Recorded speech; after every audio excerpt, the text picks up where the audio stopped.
Before evil existed, and long before the first human set foot on earth, the heavens were ruled by infinite goodness.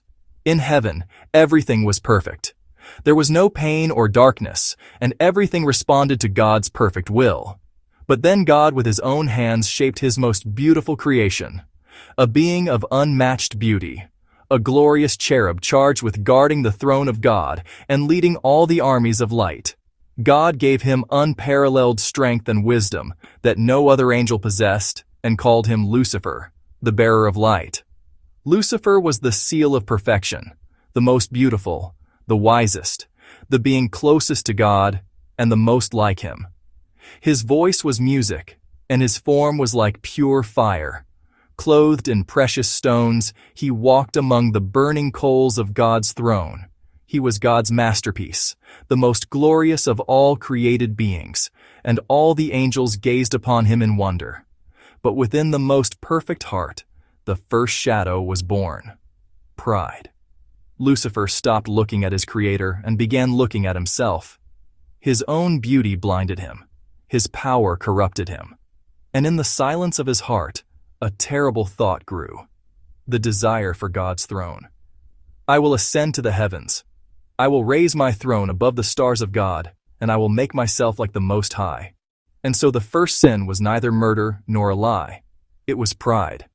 The most beautiful of angels became the prince of darkness, the source of all the world's evil and suffering. Lucifer became the first traitor, and with him he dragged down a third of the angels, sowing darkness throughout the kingdom of heaven. From then on, he would no longer be called Lucifer.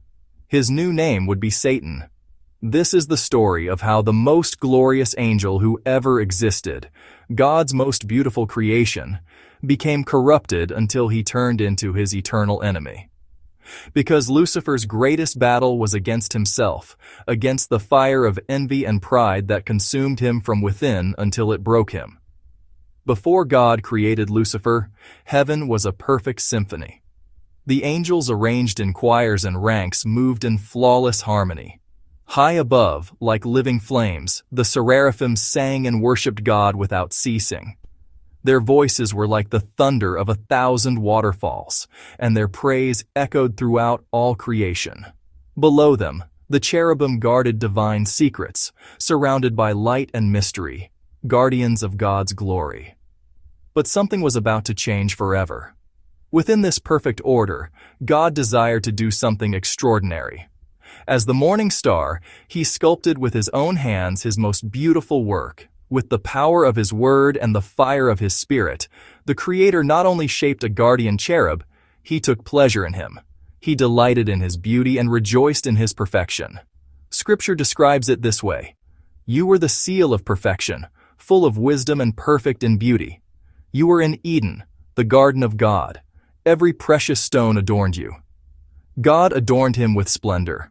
Onyx, jasper, sapphire, and emerald covered his being like a mantle of glory.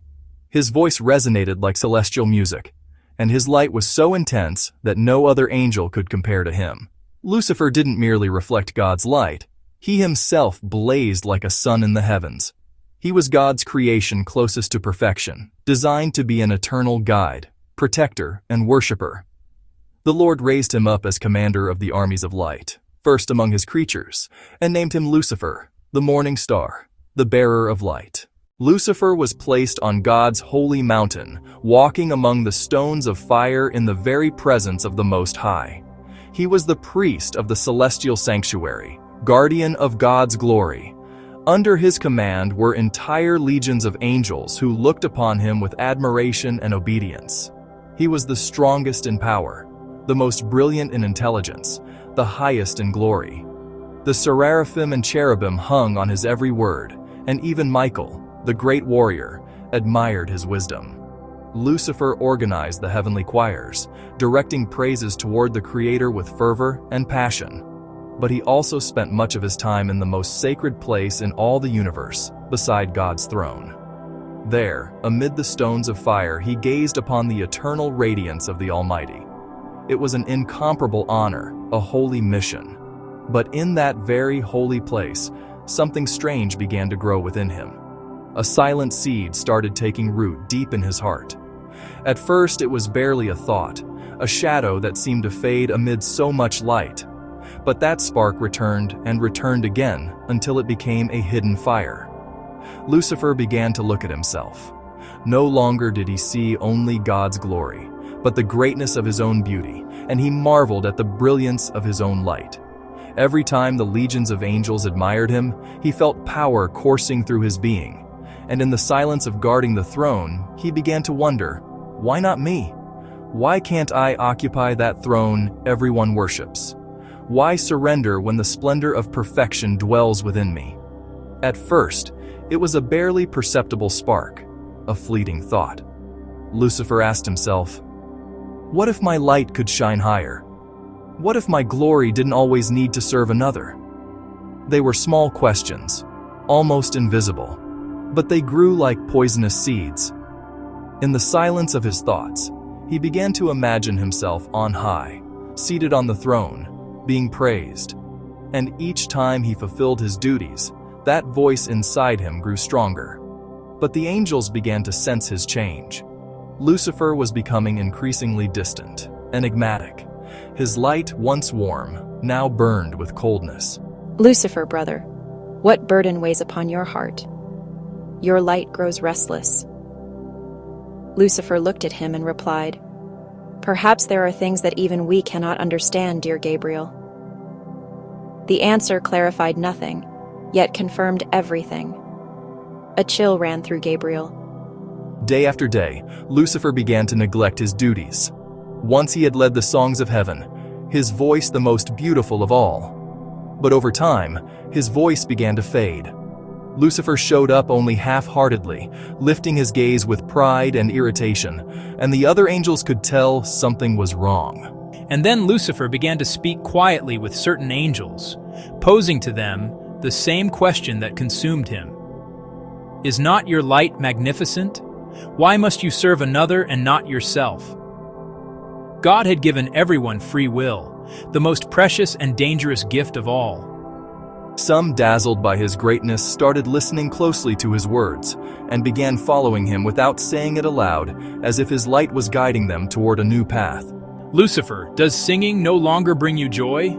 And Lucifer, with a cold smile, replied, perhaps I found other horizons, my friend. Perhaps there's something beyond what we've known. And many angels listened to his words with devotion. The angels weren't innocent souls. They were wise, strong, and pure. Yet Lucifer drew them in. And he didn't do it with lies or empty promises. Lucifer spoke with power, with conviction, and with a vision so compelling that many followed him and began to believe what he said.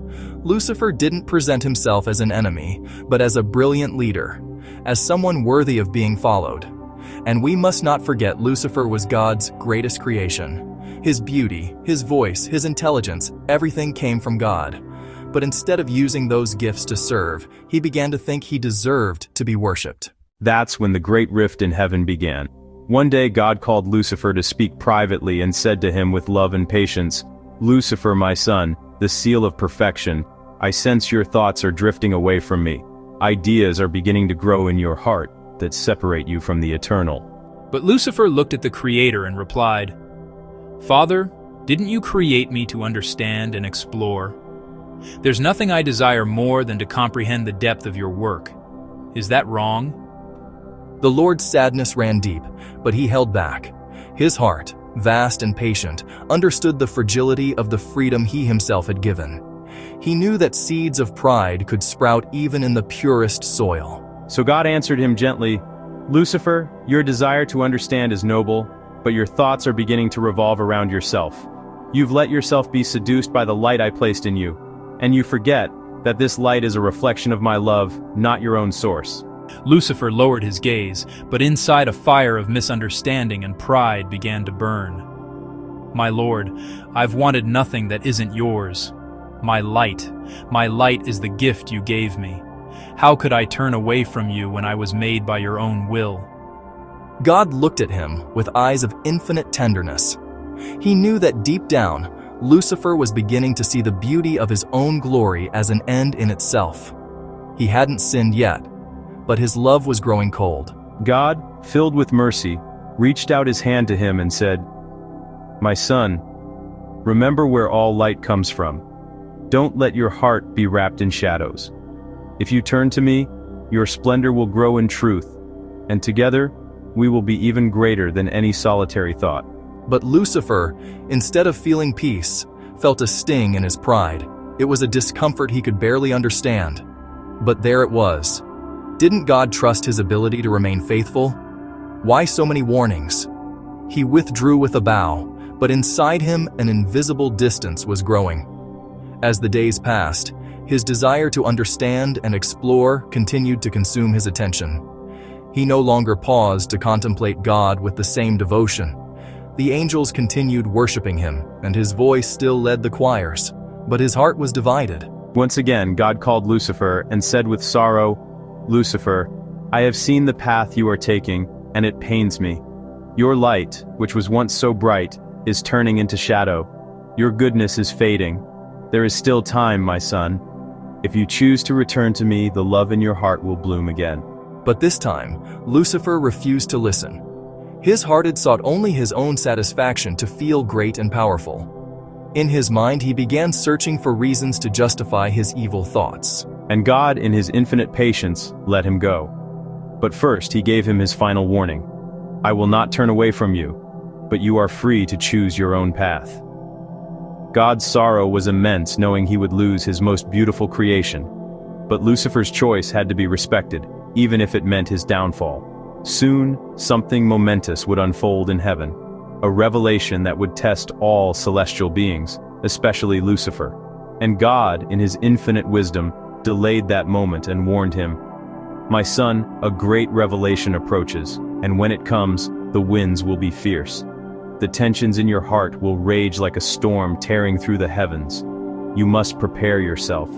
You must root yourself in obedience, for the trial will be severe." He wanted to give Lucifer time to prepare, to grow in humility, to strengthen the loyalty in his heart. Lucifer listened earnestly, kneeling before God, gazing at him with devotion.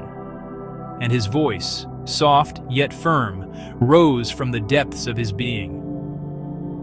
"Father, whatever the test may be, I desire to be obedient to your commands." And he wasn't lying. Lucifer spoke from the deepest part of his heart, for within his soul burned a genuine desire to remain faithful. But at the same time, in a dark corner of his mind, the seed of pride continued to grow.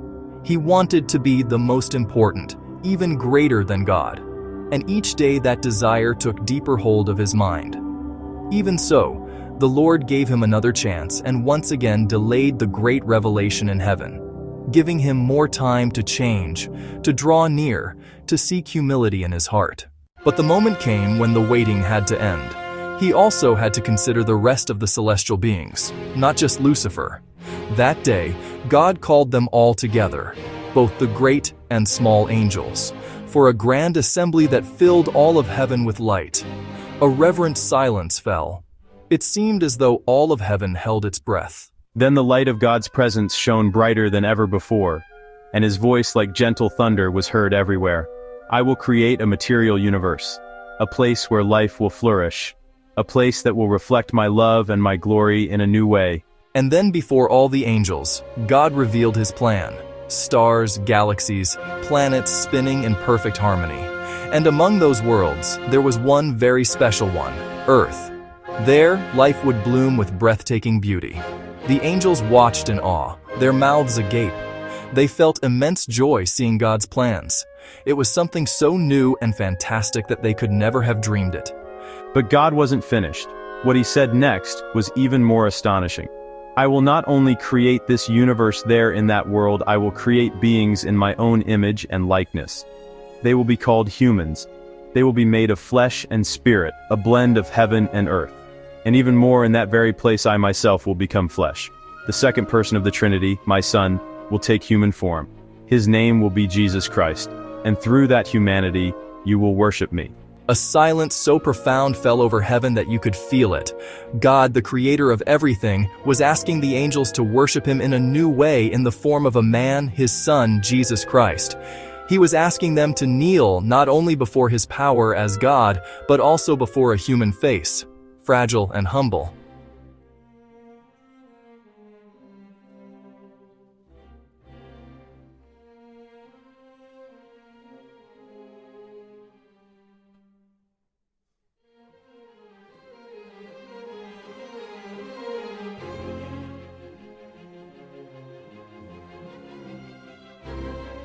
But that wasn't all. God also revealed what would happen in the future, that humanity, despite being created by Him, would stray and become corrupted. And God Himself in Jesus Christ would sacrifice Himself for them, dying, crucified out of love. At this, everyone reacted with amazement. Everyone except one. Lucifer couldn't accept what he was hearing. To him, it made no sense. The idea of having to kneel before a human being, of worshiping God in a weak body that could die, seemed utterly unacceptable to him. For ages, he had been the most beautiful, the closest to the throne, the Creator's masterpiece. Why hadn't he been the chosen one? Lucifer felt that his beauty, his power, and his intelligence made him worthy of that honor. But instead of choosing him, God had decided to make himself small, to become a man. And this thought filled Lucifer with a bitter feeling. That bitterness grew in his heart like a serpent, extinguishing all the love and respect he had felt for his Creator. No. Don't you realize this is a mistake? Can't you see that what God asks of us is absurd? He asks us to worship an inferior form, to bend our knees before mortal flesh. This is not glory, this is humiliation. We are not the ones who are wrong. It is God who has failed, who has taken the wrong path.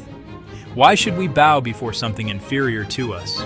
We who were made of pure light should occupy a higher place, not lower ourselves. The angels listened in confusion. Lucifer's words seemed to make sense. They were logical, and some even began to doubt. His speech had a seductive logic, a convincing force that penetrated their minds like a gentle poison. Who is like God? Who is like God? With just 3 words, Michael had answered every one of Lucifer's arguments, exposing the fatal flaw in his logic. It was a cry of humility, of absolute recognition that no one, not even Lucifer, could compare to God. No one possessed his power, his wisdom, or his love. The angels trembled.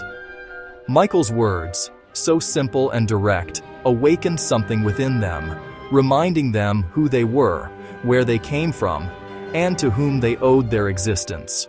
They saw themselves clearly once again for what they truly were, beings created by a perfect God.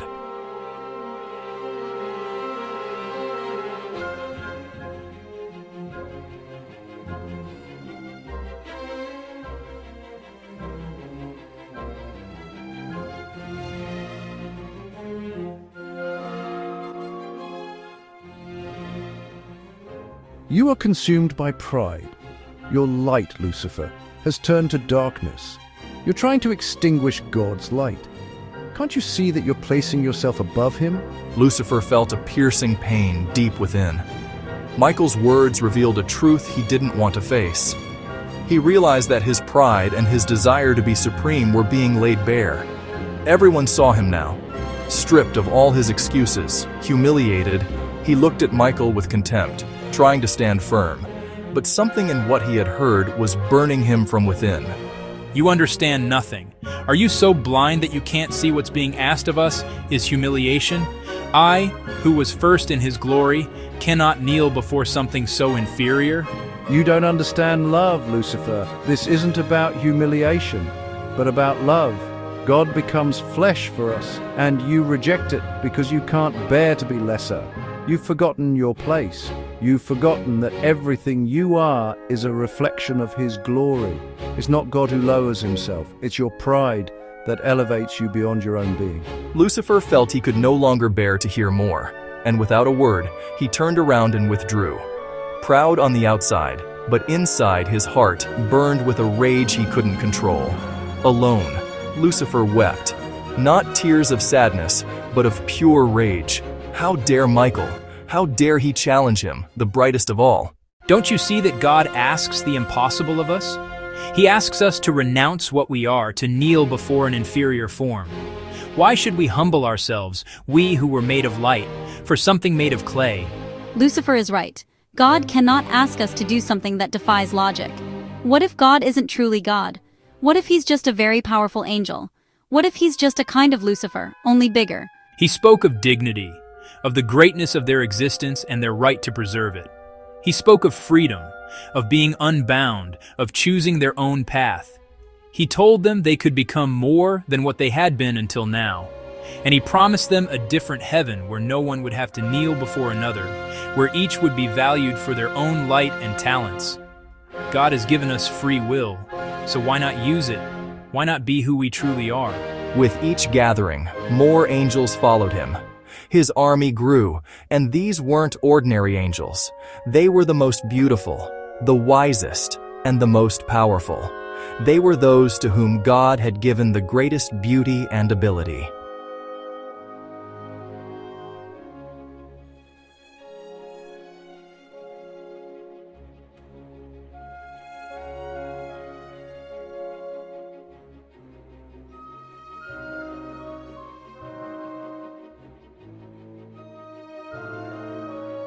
We are the future. We are the light that refuses to bow down. We will not let our essence be extinguished beneath the shadow of an inferior form. If God won't give us the place we deserve, then we'll take that place ourselves.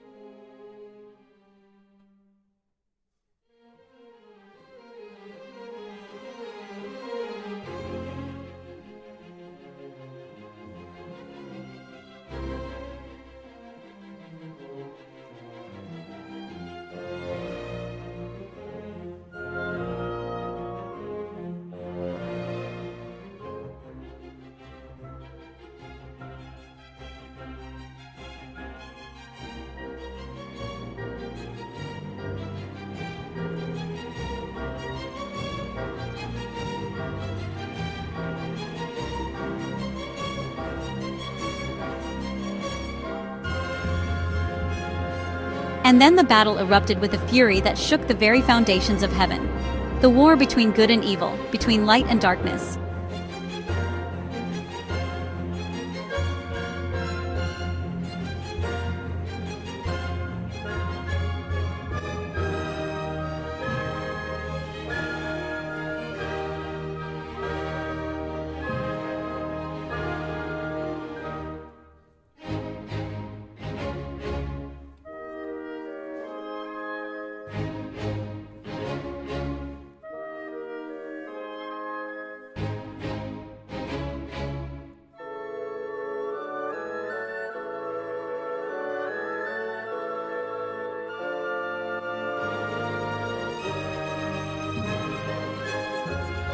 With every strike, with every clash between angels, heaven trembled, and the entire universe seemed to hold its breath, waiting for the outcome of a war that would change everything.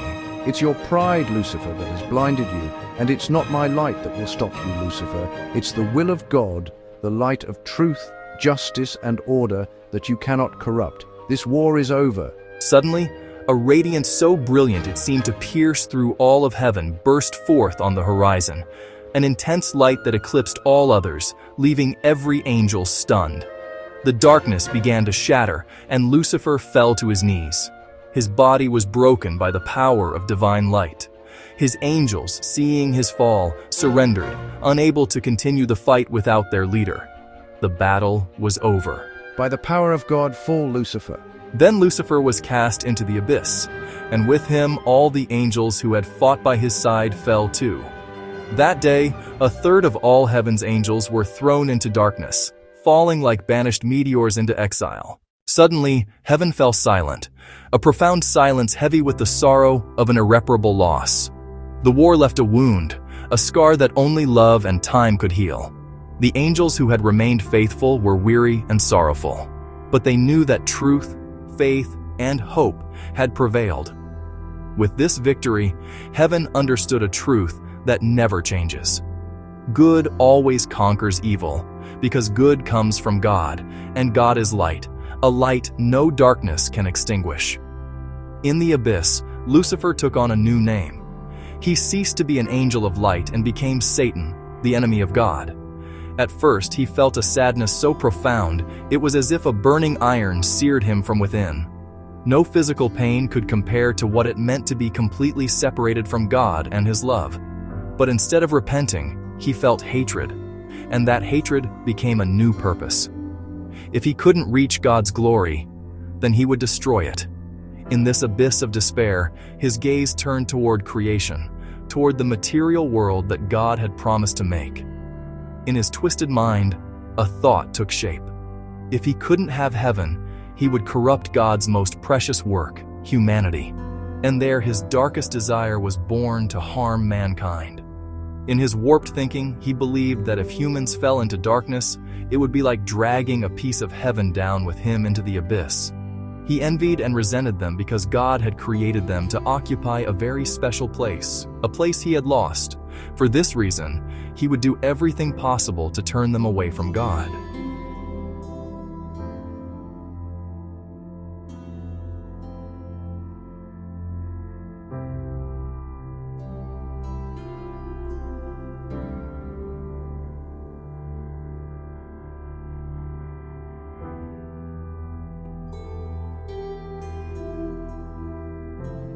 Satan wasn't just seeking to do evil for evil's sake. He wanted to attack what God loved most, and he knew that if he could harm humanity, he would wound the Creator's heart. From that moment on, evil began to exist, not merely as an absence of goodness, but as an active and organized force. The expulsion of Lucifer and his army of fallen angels had, therefore, a direct consequence on the balance of good and evil in the world. The demons with Satan at their head began searching for ways to exert their influence over the material world to corrupt human beings, to incite pride, envy, and despair, the very feelings that had led to their own downfall. And the Lord in His love and justice allowed this to happen. Casting them out of heaven wasn't just punishment, it was an act of justice. The angels who chose to rebel against God's love could no longer dwell with Him. God's love never left, but His justice demanded balance. Those who had chosen to reject the light could no longer bask in it. In this act, the balance between God's love and justice was perfectly revealed.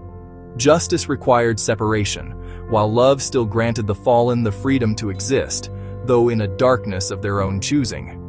His first great act was in the Garden of Eden, the place where God in His infinite love had begun the story of humanity. In that perfect garden, Lucifer saw an opportunity to tear away the innocence of the first human beings, Adam and Eve, and make them the first victims of his rebellion against the Creator. He observed how God had given man only one command: "You may freely eat from every tree in the garden, but from the tree of the knowledge of good and evil you shall not eat. For in the day that you eat from it, you will surely die." The tree of the knowledge of good and evil was a sign that they could make decisions, that they had the freedom to choose. Adam and Eve also had free will, the ability to choose between good and evil. And Lucifer, now Satan, saw his great opportunity. Has God really said, "You shall not eat from any tree in the garden? You will not die." For God knows that when you eat from it, your eyes will be opened and you will be like God, knowing good and evil.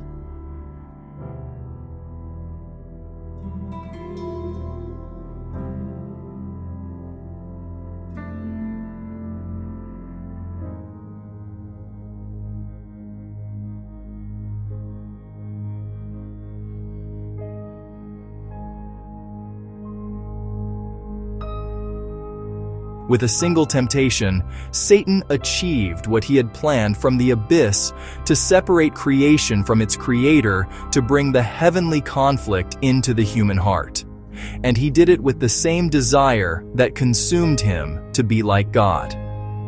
Free will is God's most precious gift. The ability He gives us to make our own choices. We can choose to love and obey Him, or we can choose not to. This gift, the freedom to choose, was what made the fall possible. Both in heaven with Lucifer and on earth with Adam and Eve, pride was the problem. But Satan didn't stop there. He witnessed the birth of Jesus Christ, and his hatred grew like never before.